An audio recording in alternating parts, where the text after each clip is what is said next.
Assalamualaikum warahmatullahi wabarakatuh. Ashama akkam jirtan kabajamtootaa fi jaallatamtoota hiyya qaqqaalii guutuu addunyaa keessatti argamtan marti keessanuu akkam jirtu isiniin jechaa irra deebinee dhufnee isiniin jennaa. Akkasumas warri irra deebiidhaan gara YouTube chaanala keenyaa dhuftan like, share, subscribe godhuudhaan maatii keenyatti dabalamuu hin dagatinaa isiniin jennaa. Warri ammoo irra deebiidhaan dhuftan galatooma, warri haaree taatan maatii keenyatti dabalamaa isiniin jennaa. Akkasumas YouTube keenya kana like, share, subscribe godhuu hin dagatinaa isiniin jennaa. Har'aan tana akkaataa imoo itti banachuu dandeessan, imoo bifa ajaa'ibaatiin, imoo haaraa itti, imoo verify itti banachuu dandeessan isin agarsiisaa. Nafaana turaa waliin laallaa isiniin jenna obboleeyyan kiyya. Akkasumatti hanga dhumaatti barnoota kana na waliin daawwadhaa isiniin jenna. Amma immoo imoon akkanatti nuuf dhufaa. Imoo tanarra galuudhaan imoo tana irratti lakkoofsa asirratti lakkoofsa irratti katabuu qabnaan isiniin jaa. Lakkoofsi isin asirratti katabuu qabdan lakkoofsa biyya jirtanii, koodii biyya jirtanii bakka ida'uu tanatti guuttanii. Fakkeenyaaf warreen Saudi Arabiyaa fa'aa keessa jirtan bakka tanatti 966 gootanii irraa sutaaltanii 0 irraa dhiiftanii 5 irraa eegaltanii yoo barreessitanillee gayaadha. Akkasumas na waliin laalaa akkaataa itti banachuu dandeessan.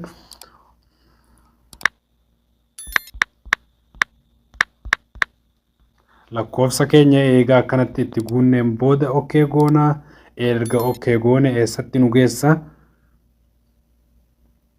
Akkasumatti directly gara imoodhaa itti nu galchee jira jechuudha obboleeyyan kiyya. Asirratti agarsiisa wantoota tokko tokkoon asirratti singarsiisuuf deema. Imoo tana yoggaa kanatti banattan booda mallattoo ida'uu bakka tana jirtu tana cuqaasuudha. Mallattoo ida'uu bakka tana jirtu tana cuqaastanii gara fuulduraatti deemtan. Eega kanatti as cuqaastan more kan jedhu kanarratti tuquu qabdan.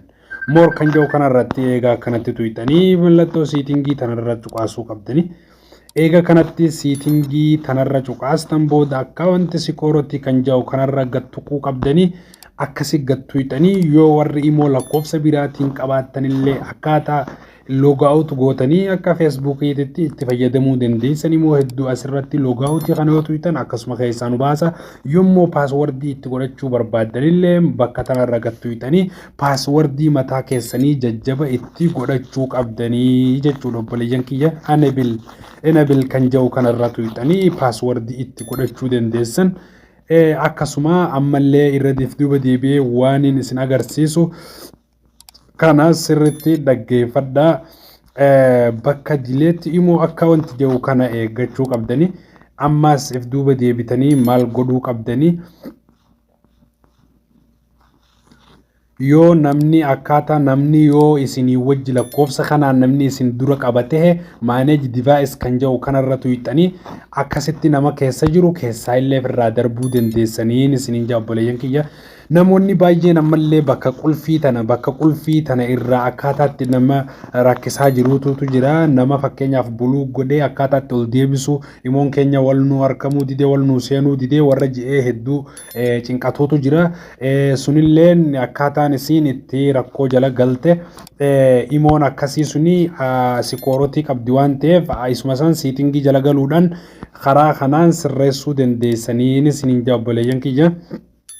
Security privacy kan jedhu kanarra gad cuqaastanii akkanumatti irra gad deemtanii manage device kan jedhu kanarra cuqaastanii baasuu qabdan.